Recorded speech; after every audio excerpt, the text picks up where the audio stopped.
Hey everybody, welcome back to Brainiac Baseball's 1982 Detroit Tigers season replay.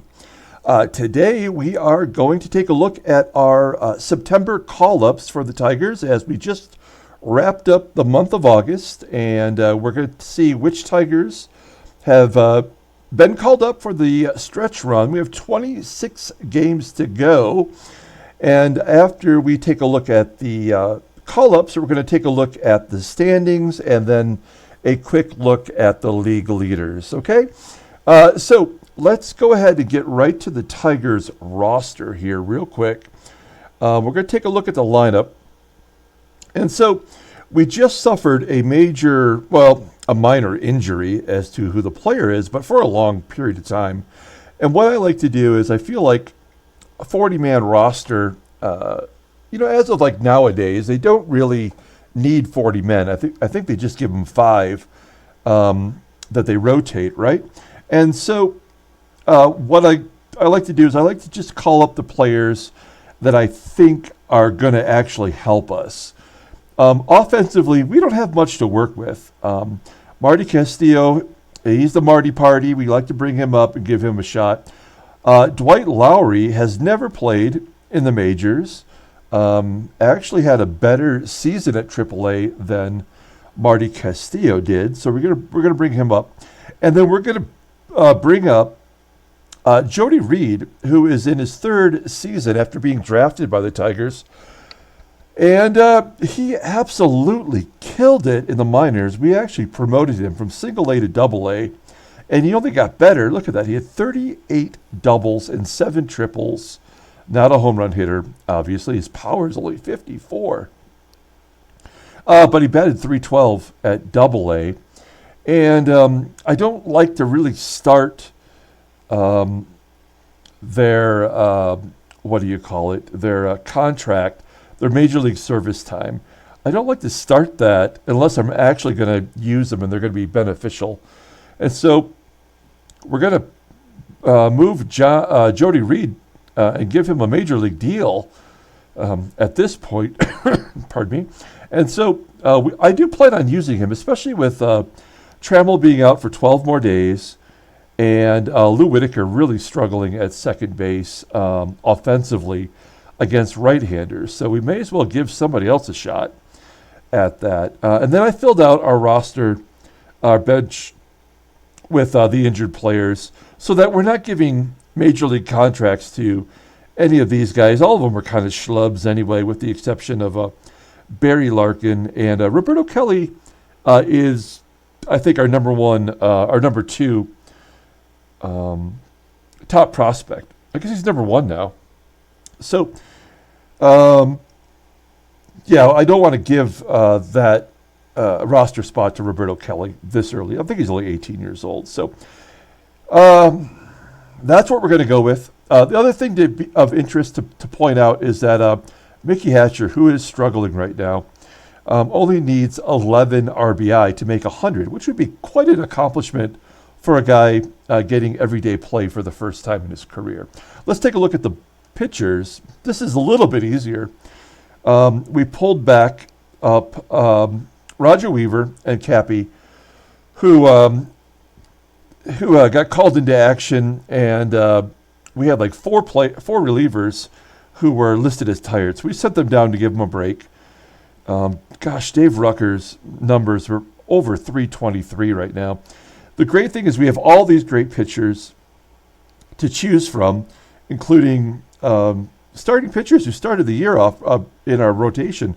Bruce Robbins, who's now a reliever, a 1-inning pitched reliever.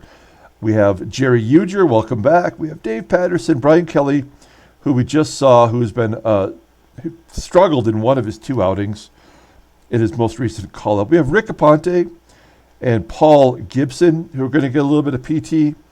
And then our number 1 prospect, Morris Madden, who we'll take a look at Morris Madden. He went 12-3 at AAA and 2-0 at AA. Now, he's a left-hander, and I'm not a big fan of left-handers, really. You'll see that in our first sim season, we brought him up, and he got knocked around a little bit. Actually, he got knocked around a lot, let's be honest. But he's got a good fastball, And his changeup is actually his better pitch. He's not happy. He'd like a change of pace. We're going to give him a chance to pitch in the majors.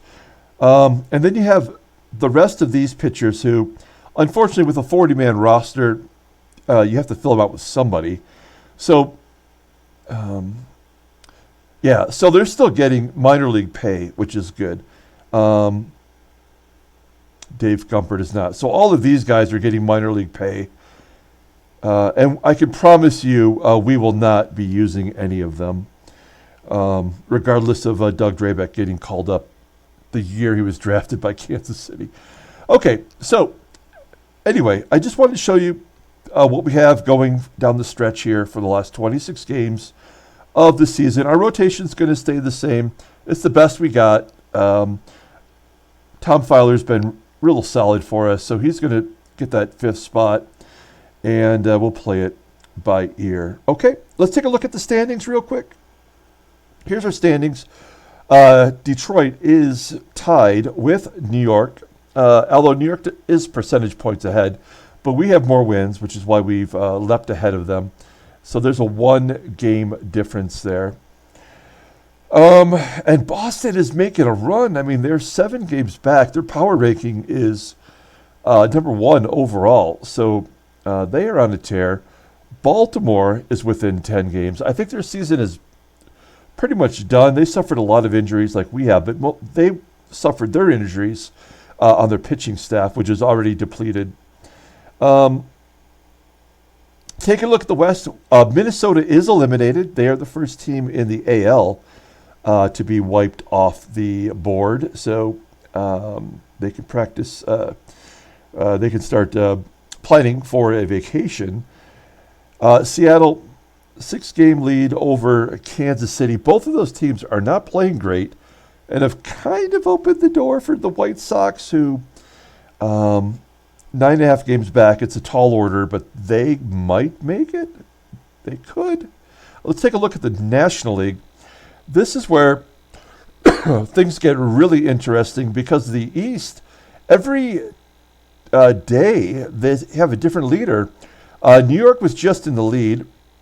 And I did promise Freddie that I'd just quickly show the roster to him. We're going to do it without the DH.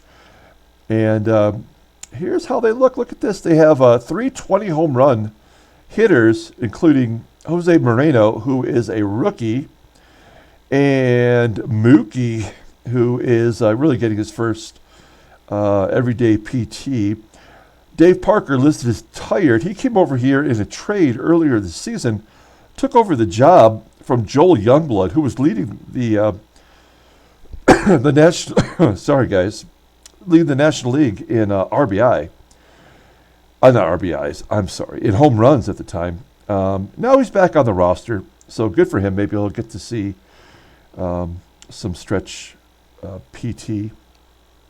And looking at their pitchers, holy cow, they have a 20-game winner already in Rick Ownby. He's 20-7 with a whole month to go. That's a good turnaround from last season where he was 6-12. So good job by Rick Ownby. Wasn't even in the major leagues yet, as you can see by his minor league baseball card for the Tidewater Tides. Ron Darling just got a call-up. He's a new number 5 starter taking over for Mark Bombach, who not only got sent down, but he's in their bullpen. He can't even be you. Well, no, it shows him on the Tidewater Tides, so he can't even be used. That's cruel. But they have a pretty good bullpen and some decent players there. So there you go. Freddie, take a long look, and we're going to move on here.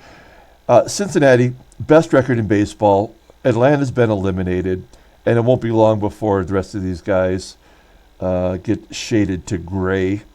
Houston, 14 games back. So Cincinnati, a number 2 power ranking, but by far the best team in baseball. Out of curiosity, do they have any injuries of note? Nope. Not any batters and not any pitchers. So that's going to be tough. Okay, So that is the standings for the American League and National League. Let's take a look at the leaders. There we go. So here's the American League leaders.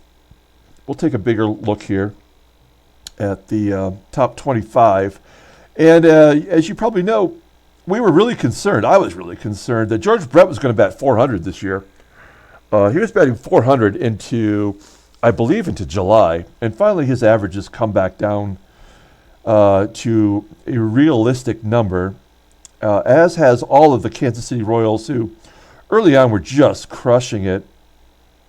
But Wade Boggs, batting 347, and he's a career 325 hitter, and he didn't even get any PT in the majors until 1982 in real life, as you can see his 1983 rookie card right there. So he's got a 11-point lead on George Brett. Henry Cruz of the White Sox, Neil Fiala of the White Sox. So this is how the White Sox are getting back in it, with some of their oddballs hitting the cover off the ball. Romberg, he's the second baseman for Cleveland. We saw a lot of him this year. The Bull, we got Willie Wilson, and Vicky Hatcher, he was right up there for most of the season, has fallen to 309. And Spike Owen and Roy Smalley, all batting over 300. That's a lot more than you might think for this era. Last year's MVP of the AL was Ron Hasse. He's right there. Eddie Murray, he's just been horrible for us. His average has dropped all the way to 289. And I wouldn't be surprised at the way he's going if he falls right off the board. Okay, we have home runs right here. Ricardo Sainz of Seattle, still leading the AL with 27, followed by last year's Rookie of the Year, Kevin Mitchell. Biff Pokeroba, where did the power come from? This guy's got 25. George Brett, Ron Kittle, he hasn't hit a home run in forever. Paul Molitor, you wouldn't expect to have 24 home runs, but he's right there. Willie Aikens, he had a little bit of an injury. He has 23, as does Mike Davis of Oakland. Gary Redick, he's got a couple against us recently. And you can see the rest of the leaderboard here. Gibby and Hatcher haven't had a home run in forever. When's the last time Gibson had a home run? Not in the last 20 games. And Hatcher has had 3 in the last 20 games, but not in any of the last 12 or so. Okay, Bump Wills at 19 home runs. Remember when he was tearing the cover off the ball? Let's take a look at RBI. And there you have it. Vicky Hatcher, 89 RBI, well behind George Brett, who for a moment there looked at the Triple Crown, but he's not going to get it now. But he will win in RBI unless Hatcher turns it up. Ricardo Sainz right there, Molinik's teammate. Harold Reynolds, as I mentioned, he just got injured in the last game. He's going to miss a month, but he'll be back in time for the playoffs. Molitor, Ron Hasse, Eddie Murray, who's how many RBI does he have for us? 10 in 33 games. So again, he's been trash. And you take a look there at the rest of the top 25. Shooty Babbitt, 73. That's kind of hard to believe. Okay. Steals. This is the one we all love, right? Omar Marino. Oh, Marino, former Detroit Tiger. Has 61. What is his caught stealing percentage? 61 out of 71. So pretty impressive. ODB McDowell for the White Sox, number 2. And then 3 are tied with 40, including Gary Pettis, who didn't even get into the lineup until after the first month. Willie Wilson, Otis Nixon, who we're going to correct next year. They have him listed as a third baseman, which he is not. He's a center fielder, and we're going to get that corrected next year. I didn't want to ruin his season in case changing his position doesn't allow him to play. I didn't want to do that to him. Ricky Henderson, who's out for the rest of the year, had 35 for us. That's just got off to a terrible start, and I didn't even want to steal anymore with him. But Gibby, who had 2 stolen bases in his last game, and Eddie Miller have picked up the slack and have done a good job. And you see the rest of them. Hey, Tommy Brookins with 15 in the 25th spot. Okay, so let's take a look at some of the other stats real quick. Let's take a look at doubles. Wow, Alan Bannister has 50 for Baltimore. Easily a career high, as it is in most of his stats. That's insane. 50 doubles, 2 triples, no home runs. Wade Boggs with 39. Any Tigers on that list? Of course not. We don't have. I think Parrish has 21 or 22. We just don't hit doubles.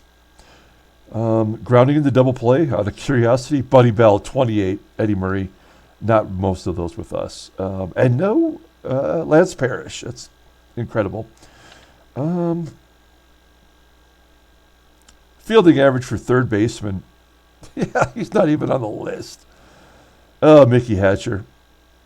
He's not the worst, though. Kevin Mitchell, playing third base early in his career before he moved to the outfield and eventually became a DH because he was not good. But Ron Washington, with a 967, is best. Who will win the Gold Glove? I wonder if it'll be Brett. Okay. Let's take a look at hits. We're going to do pitchers separately.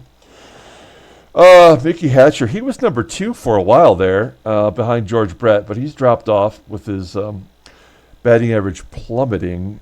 But he is in the top 5. That's pretty impressive for a guy who hadn't played ever every day. So no other Tigers there, which is a real bummer. Not Parrish, not Trammell, not Whitaker. Hit by pitch. Who has been hit the most? Randy Azador, the rookie for Milwaukee. Their whole lineup is rookies practically. Parrish has 4. Brock has 3. Dawson has 3. Okay. Intentional walks? Is this a thing? Not really. As Ron Kittle has 7, followed by his teammate Henry Cruz. Vicky Hatcher has 4. And you see a couple other Tigers on there. So not a lot of intentional walks. And on base percentage, okay, so there are still a few batters over 400. I mean, I guess you could understand Wade Boggs, but Rance Mulliniks, 420, he does walk a lot. 72 times, which is a lot in this game. Neil Fiala, what is his deal? I guess he walks more than he strikes out. Weird.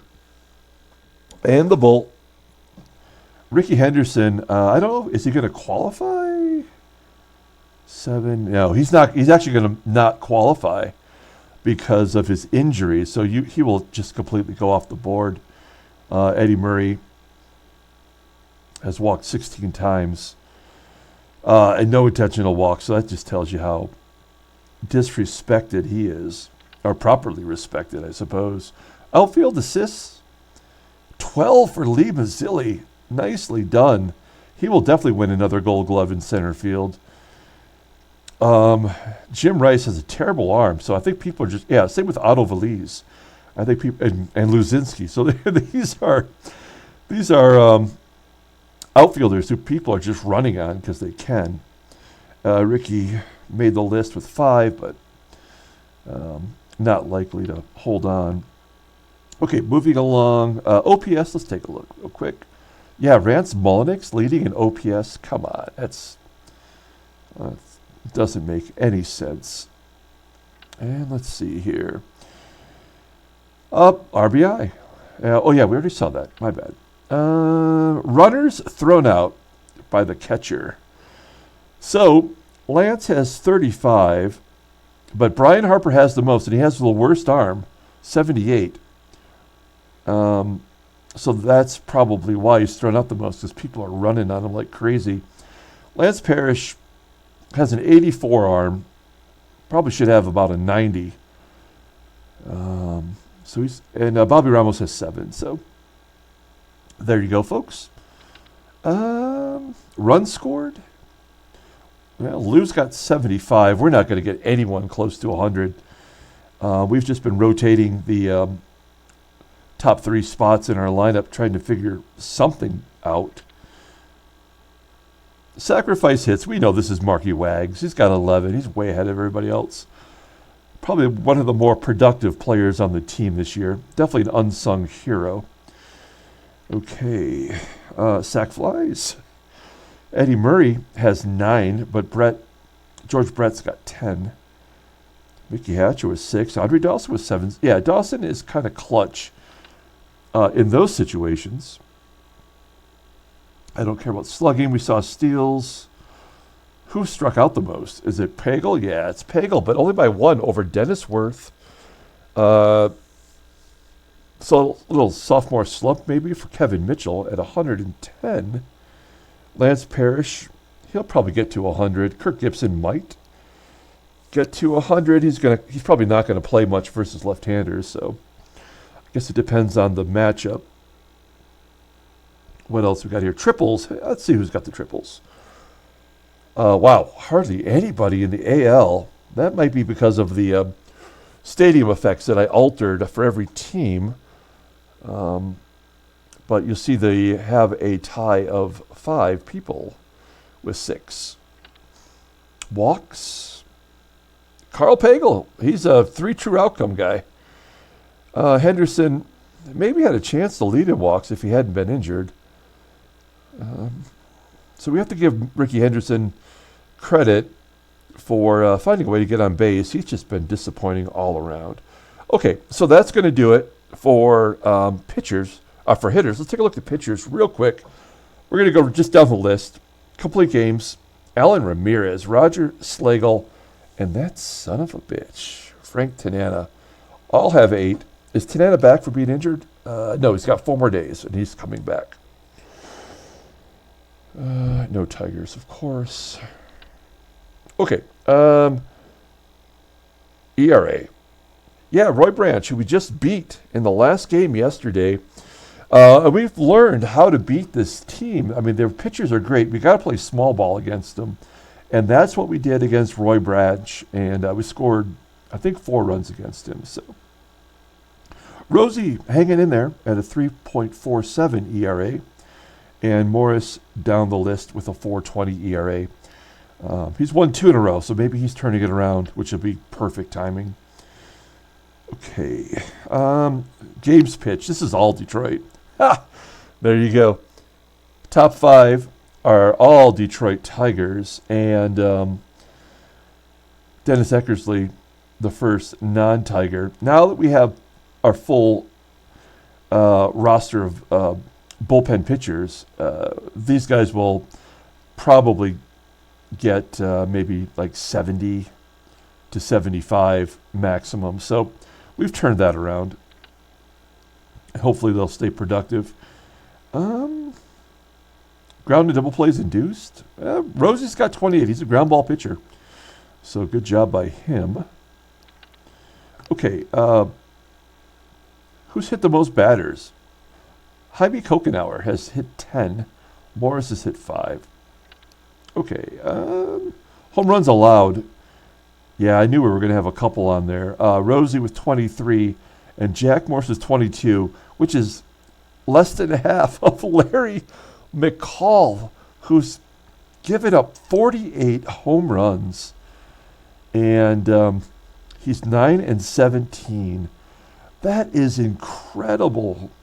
I want to play a whole career against Larry McCall. I wonder if he'll be on the roster next year. But Bill Paschall, no slouch for the Royals. He's given up 43 for the second time in his career. He's a 12-12 pitcher. But part of their struggles here include Paschall, who has not been able to get a victory. And,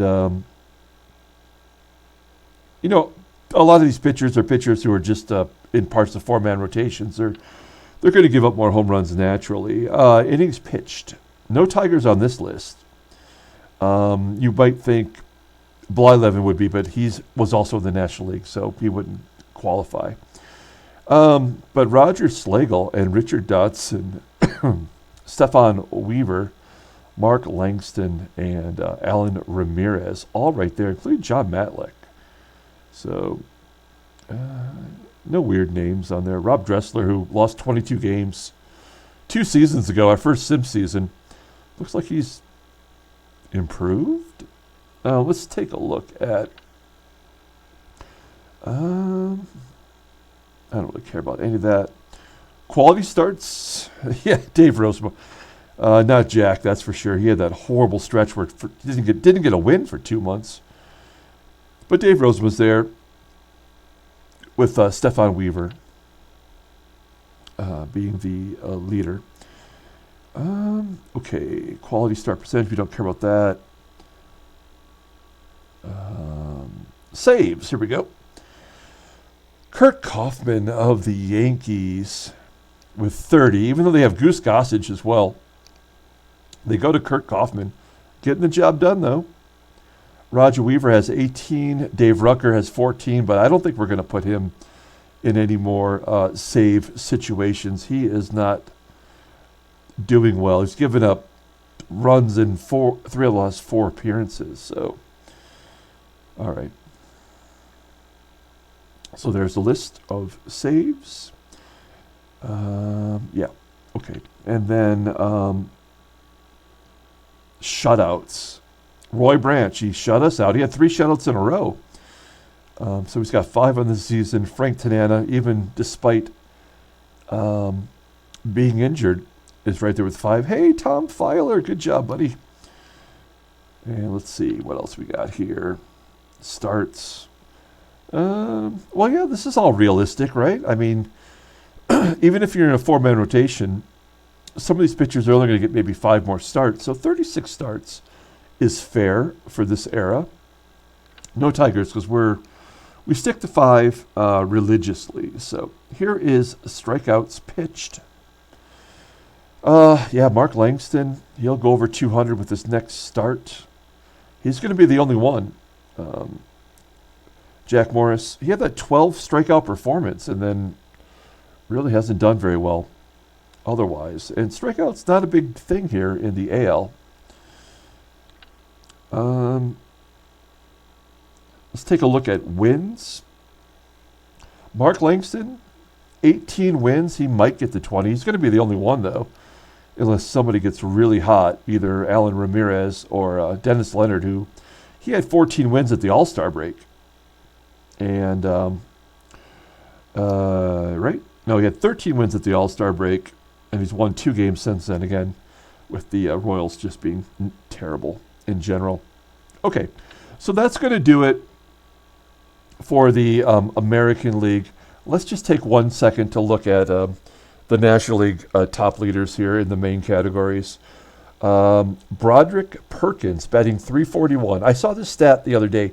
Here's Tony Gwynn batting .317. Tony Gwynn of the Padres had a career .338 batting average. Career average of .338. No other Padre had ever batted higher in a season than his career batting average. So that tells you how great that guy was of a hitter, like you need to know. Dave Parker leading the National League in home runs with 22. I mean, come on. We're not going to have a 30 home run hitter in either league. That's probably on me with my stadium effects. Dave Parker has the most RBI. That's a 2-team total. And steals, Kim Allen's got 84. Will he get to 100? That is the question. I've never seen it by a computer-generated team. The most I've ever done for any one player in the simulation is 80. And that was by some 60s Detroit Tigers, like a player who had a lot of speed, but I can't even think of his name now. That's how remote he was. And also, their second, number 2 stolen base guy is on Cincinnati, so that's why they've stole so much. And let's just do real quick the major categories for the National League pitchers. There's ERA, there's wins, here is strikeouts, and saves. So Bob Welch, wow, look at these ERAs so low.